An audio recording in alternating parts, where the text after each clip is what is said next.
Hello, ladies and gentlemen, and welcome to the third official episode of the Let It Out podcast. I am your host, Brian. Kayla's not here right now. I just kind of decided to do a little impromptu episode while she's at class. It is 12:58, so about 1 o'clock in the afternoon on a Tuesday, January 24th, 2017. And today, I didn't really have any idea of what to talk to. I actually wanted to go on like a rant and a rave just about politics and everything, but instead of doing that, I've decided there's an organization that has recently formed by the Young Turks, who I'm not the biggest fan of, but you know, as far as some of their ideas I agree with. And Kyle Kalinske of Secular Talk, who I do actually enjoy a lot. I follow him on Twitter. I enjoy his YouTube channel. They've formed a group called Justice for Democrats, or just Justice Democrats, and they have a website and a Twitter account and everything. And I implore you to, if you're a liberal, to follow them, because basically what the point of this group is they're trying to create an actually liberal Democratic Party instead of the neocon center-right fucking bullshit we have today. And what I'm going to do today is read their platform that they've got laid out. I may not read all of it, but actually I may. It just depends on how long it takes, how slow of a reader I am. So, let's start. It says, it's time to face the facts. The Democratic Party is broken, and the corporate establishment wing of the party is responsible. Republicans now hold most state legislators, most governorships, the House of Representatives, the Senate, and the presidency. So in 2018, hundreds of Justice Democrats will run a unified campaign to replace every corporate-backed member of Congress and rebuild the party from scratch. This is our plan. So right off the bat, their mission statement, everything they say is factually correct. The Republicans do hold just about everything at this point, or a majority in everything. So, issue 1, pass a constitutional amendment to put an end to Washington corruption and bring about election reform. Now, this is something, obviously, Bernie Sanders ran on, and the DNC, talked about at their convention, but I don't believe them as far as I can throw them, or I don't trust them as far as I can throw them, and that ain't too far. Super PACs should be banned. Private donations to politicians and campaigns should be banned, and a clean public financing system should be implemented to end the takeover of our government by corporations and billionaires. Americans deserve free and fair elections, free from the corruption of big money donors. The Supreme Court has effectively legalized bribery. They have. It's time for an Article 5 convention to take our democracy back from the brink of oligarchy. Prior to passing this amendment, all members of the Justice Party should reject billionaire and corporate donations when running for office to show the American people we don't just talk the talk, we walk the walk. Ranked choice voting should also be implemented to make smaller parties a viable option. All provisions of the Voting Rights Act should be reinstated, and gerrymandering for partisan gain should be banned. Now, I agree with everything there, and they do actually have a donation section on their website. If you want to find it, it's justicedemocrats.com. And there's a little donate thing, and I take them at their word that they won't take donations from corporations or fucking billionaires, because that would really go against the point. Sorry. Issue 2, re-regulate Wall Street and hold white-collar criminals accountable. Despite engaging in systematic fraud and causing a subprime mortgage meltdown in the Great Recession, you can count the people from Wall Street who are in prison for their crimes on one hand. It's time to prosecute the criminals, bring back Glass-Steagall, and re-regulate Wall Street to prevent another crash. Prison is not just for the poor and the middle class anymore. We will have cops on Wall Street, not just Main Street. Now, this is pretty much true, the thing that they say about you can count the amount of people from Wall Street who are in prison for their crimes on one hand. I'm pretty sure you can't count them on any hands because there's probably none. If you watch the movie or read the book, The Wolf of Wall Street, Jordan Belfort talks about how worried he was when he finally got caught doing all the shady, underhanded shit he was doing, and then they really capture it pretty well in the movie. Actually, he's talking about how worried he was, and then he's like, and then I forgot for one fleeting moment that I'm rich, and this is America, and in America everything's for sale. And then it just kind of pans out on him fucking playing tennis on a tennis court, and that's true. That's where white collar criminals go, is to minimum security prison, where they have swimming pools and tennis courts and jogging tracks. It's insane. So I agree with the second point as well. I'm pretty much going to agree with all of this. And if you don't, leave a comment in the comment section and we'll talk it out. I'm sure you won't, but issue 3, end billionaire and corporate tax dodging. Fix the system to benefit middle class and poor people. Corporations dodge $450 billion a year in taxes by using offshore tax havens. We should end this injustice as well as chain the capital gains tax to the income tax, increase the estate tax, and implement the Buffett rule so that no millionaire CEO pays less in taxes than his or her secretary. It's time for a tax system that benefits the middle class and the poor, and makes the top 1% and multinational companies pay their fair share. Now, I'm sure the more conservative people in our audience will argue that, they already pay their fair share. But when the top 1% of, not just the country, let's say the world, own, I think they hold, fucking almost 50% of the wealth of the planet. That's insane. I don't care how much taxes they have to pay. They should fucking... Okay, let me retry that. I don't care how much taxes they currently pay. They can always pay more, because rich people, they don't, it's not like they spend their money. They don't. They fucking hoard it. They hide it under mattresses. They buy ridiculous cars and shit they're never going to use just so, they have a liquidated income, so they have stuff to sell when their money runs out. Issue 3, defend free speech and expression. We support the right to express unpopular opinions without fear of censorship. We support free speech on college campuses. The marketplace of ideas should be embraced. A vibrant debate is healthy for democracy, and we should cherish our First Amendment. We also support net neutrality for an open and free internet. Okay, I completely agree with that, obviously. Most liberals are, that's, I can't remember who said it, but I've heard someone say that, liberals love the First Amendment and conservatives love the Second Amendment.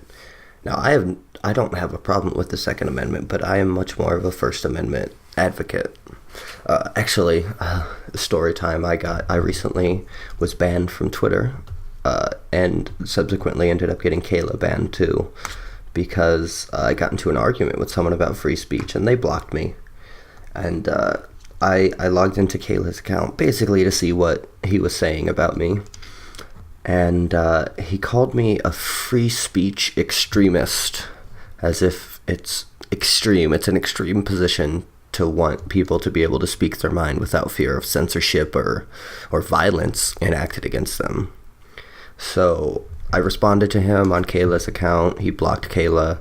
I tried to log into our Let It Out podcast account. He'd already had that blocked, so I created a couple of other accounts to talk to him, and he blocked all of those, and then he must have reported me, because apparently having multiple accounts for the same reason is against Twitter's rules, and that's a ban-worthy offense in Twitter's.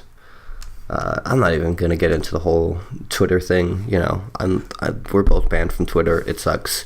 Our Let It Out podcast Twitter account is not. If you want to follow that, it's at Let It Out podcast. L, capital I, capital O, capital P. And that's where I've been tweeting. We don't have very many followers, but that's really the thing. Like, I know I said I wasn't going to talk about it, but that's really the thing that pisses me off about the Twitter thing is, I've been on Twitter for about 5 years, I think, since like 2010, 2011, maybe 2012. I don't remember exactly, but and for like the first 3 or 4 years on Twitter, I had less than 100 followers. And just recently, like this past, I told this to the person, no, I told this to Twitter support, is, I had, 2 years ago, I had less than 100 followers, and before they banned me, I had almost 500, which, isn't much compared to most people on Twitter, but for someone who's a nobody like me and who was just tweeting, like, that's all I did there. I argued with people and I tweeted random bullshit. It's kind of crazy to garner that much support, and some of the people I had following me were like people with Twitter verified checks, people with like 1 million followers, people in the music industry, people in the publishing industry, actors. So I'm not saying, I'm just saying. Okay, next issue. Oppose bigotry. I mean, who disagrees with that? The alt-right, probably, but we must speak out against racism, sexism, xenophobia, and all forms of bigotry. No discrimination protections that currently apply to race, religion, and gender. Non-discrimination protections that currently apply to race, religion, and gender should be expanded to include LGBTQ community and the atheist community. Making all Americans equal is not asking for special privileges. It's asking for the rule of law. Justice and equality for all is outlined in the United States Constitution, and I completely agree with that. Atheists, which I and Kayla are pretty much I wouldn't say the most oppressed minority, but they're definitely the most hated and distrusted minority. And, we simply, the freedom of religion simply doesn't, as it's practiced today, doesn't apply to freedom of non-religion. Anytime atheists try to do anything in schools, conservative Christians flip the fuck out and like, oh, well, if you're going to teach evolution in school, why don't you teach creationism? There's a reason for that. Evolution has mountains and mountains of evidence behind it. Creationism has a book written by men about 2,000 years ago. So, not really equal. Make the minimum wage a living wage and tie it to inflation. That doesn't really need too much explanation. I completely agree with that. I think the minimum wage should be raised to about $15, $16 an hour, and then tie it to inflation so it inflates when prices inflate. Yeah, some of these I won't necessarily read the description. Ensure universal health care is a right. Another thing Bernie ran on that I completely agree with. Ensure universal education as a right. Again, I completely agree with. I'm actually currently in a college dorm room. It's SJW Central here, by the way. And it's Kayla's. I'm not going to school. I fucking dropped out of high school. I'm not going to college. But fuck, I forgot where I was going. Kayla's parents pay for her school as well as her housing here, and this little shitty room that I'm currently in cost more than it would to rent like a nice house for like 6 months. That's how much it costs, about that much for one semester, which is fucking insane. Okay.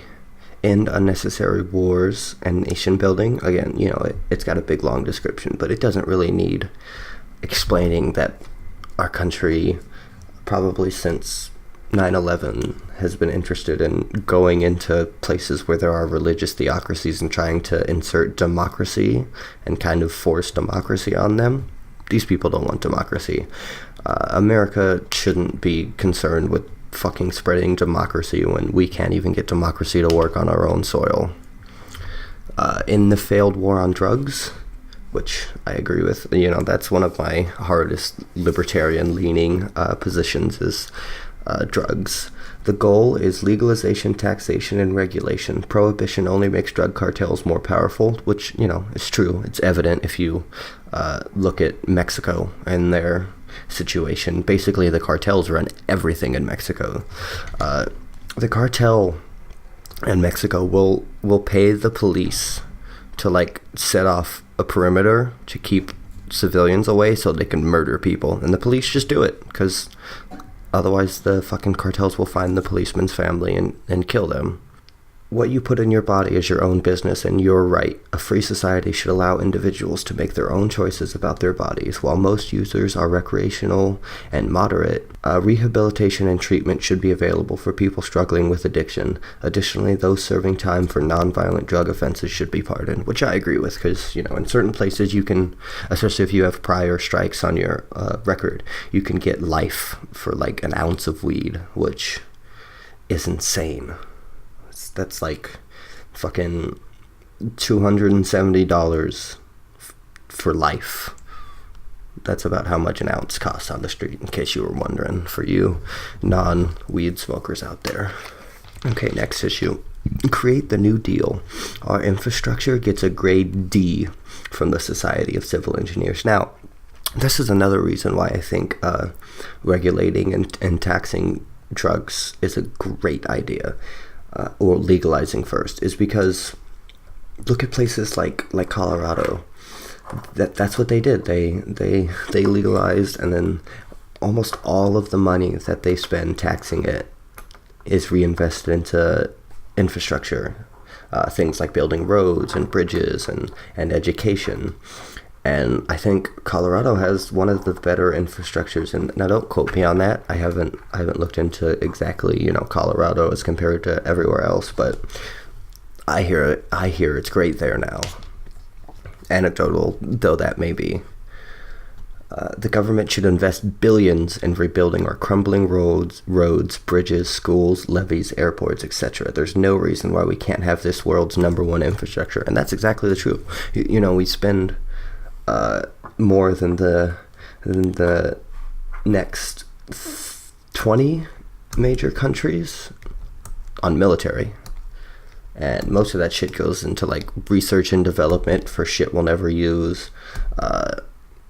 The government buying a bunch of tanks that they'll never fucking use and don't really have a need for right now. So I'm not even saying fucking cut the military budget altogether. Even if you cut it in half, we would still have the largest military, and we could use that for infrastructure. Okay, create the renewable energies revolution. Scientists are sounding the alarm on climate change. Yeah, I read an article the other day that says humans will probably be extinct in the next 100 years because the planet will be uninhabitable. Just because that's how drastic climate change is changing and affecting our planet. We're gonna be fucking Mars in no time. And I'll probably survive. I'm from Arizona. It's basically Mars, but the rest of you are fucked. In order to avoid the worst case scenario and a dystopian future, like I mentioned, we need a massive green revolution. It's time to drastically and immediately move away from fossil fuels and develop the technologies of the future. This will be a giant boom to both the private and public sector, which is true, as well as a necessary response to a global crisis. We can and must be #1 in sustainable energy production in the world. I agree with all of that. Block the TPP, Trump already did that, so, and all outsourcing deals that will further damage the middle class. I agree with that. Shipping our manufacturing jobs overseas is probably the worst thing Bill Clinton did, and it hasn't slowed down since him, and it is the reason why there's basically a non-existent middle class in this country anymore. Unconstitutional overreaches, ban the NSA from bulk data collecting and warrantless spying, shut down Guantanamo Bay and extrajudicial prisons, prosecute torturers and those who've violated the Geneva Conventions, Nuremberg Tribunal, international law, and U.S. law, return habeas corpus and due process, and we shouldn't be leading from behind on human rights. We must be the home of liberty. We should practice the values we preach. Completely agree with all of that as well. Fuck the NSA, fuck Guantanamo Bay, fuck torturers, so-called enhanced interrogation. It's all crazy. We should stop all of it. Ban arming human rights violators, and this basically gets into, I think we should just cut all ties with Saudi Arabia. It talks about we gave billions in weapons to Saudi Arabia, and, they basically used it all to kill people in Yemen. And Egypt, pretty much the same way. Palestine and Israel, I think, like the last thing Obama did, I just saw this, I don't know if it's true or not, it said that he gave like $28 million to Palestine, which, what the fuck are they going to use that money for? Killing Jews, which is the only thing they care about. I'm not pro-Israel, I'm not pro-Palestine, I'm kind of pro-fuck everybody. I'm not going to get into an Israel-Palestine conversation. That could be a whole podcast in and of itself. Enact common sense gun regulation. 92% of Americans want expanded background checks. I completely agree with the background checks thing. I think it should be expanded to checking mental health records and shit like that. 54% want a ban on assault weapons. As far as that's concerned, most assault weapons are already banned. Almost all fully automatic weapons you can't own as a private civilian, but it's super easy to convert an AR-15 into an M16. Super easy. You could go to any gunsmith and they would do it. Hi, I figured you were gonna walk in. I'm recording. Hi. It's okay. You can edit this out. No, you don't have to shut up. Yeah, as I was saying, it's so easy. You could take it to any gunsmith and they could do it. All you have to do is shave down the firing pin a little bit. It's a fully automatic weapon. So I do, in a sense, agree with the ban on assault weapons, because it's so easy to turn an AR-15 into something that's already banned, and people do it all the fucking time. Trust me, I know them. And 54% want a ban on high-capacity magazines. I think that was one of the things Obama tried, but was overturned. I pretty much agree with that as well. This should be implemented along with a federal gun buyback program to cut down on the 300 plus million firearms in circulations. This is another thing. It's like, gun nuts, they don't just buy one gun. They buy fucking 5 guns for every person in their house, which is retarded. You don't have 5 arms. It takes 2 arms to fire most guns. It's just, I'm not gonna get into guns, because that's gonna piss lots of people off. I'm pretty much pro-gun. I like guns. Shooting guns is fun, but shooting guns at people is where I draw the line. And yeah, it just basically goes into the gun death statistics. Ensure paid vacation time, sick time, maternity leave, and childcare. The United States is one of just 3 countries in the world that doesn't offer paid maternity leave, the others being Oman and Papua New Guinea, which, as you know, there's nothing in Papua New Guinea. It's like wilderness. There's still tribes there that, like, use fucking stone axes and spears to hunt. So, we're in good company. We are the only industrialized nation that doesn't offer paid vacation time. This should change immediately. My job back home does offer paid vacation time, but that's because it's a union. I think most jobs in the country should be unionized. I think that would stop a lot of the problem with corporations fucking their employees. But, I'm sure that's going to piss off all the anti-union people too. And the final point is abolish the death penalty. Humans are fallible. We'll never get the right answer 100% of the time. 4% of the people on death row are not guilty of a crime and have been wrongly convicted. A system that puts innocent people to death is indefensible and should be reformed. We want justice for the American people, but killing innocent people on death row is the exact opposite. And as far as death row goes, there are people convicted of multiple felonies, multiple murders, proved outright, and they sit on death row for 30 plus years, just draining. You know who pays for that? Taxpayers. They're just a drain on the system. I say, as far as the death penalty is concerned, yeah, abolish it outright or kill them fucking right there in the courtroom. Guilty, gunshot to the head. It's a lot cheaper that way. That's all I'm saying. So yeah, that's the platform. I pretty much agree with all of it. If you disagree, you're probably a crazy conservative and beyond help anyways. Or you're like a hardcore Democrat fucking neocon who thinks, freedom of speech should only apply to ideas you agree with, and it should only protect popular speech and not unpopular speech. You probably also agree with punching Nazis in the face, which, maybe old school Nazis I do, but no. You can't just punch people in the face because they disagree with you. You can't yell in their face either, Shia. That's pretty much the platform. That's pretty much all I had planned for today. Do you want to come up and say anything, babe? No. Okay, well, have fun editing this episode because I kind of stumbled around a lot. For the Let It Out podcast, I'm your host, the only one that matters, Brian. And get the fuck out of here.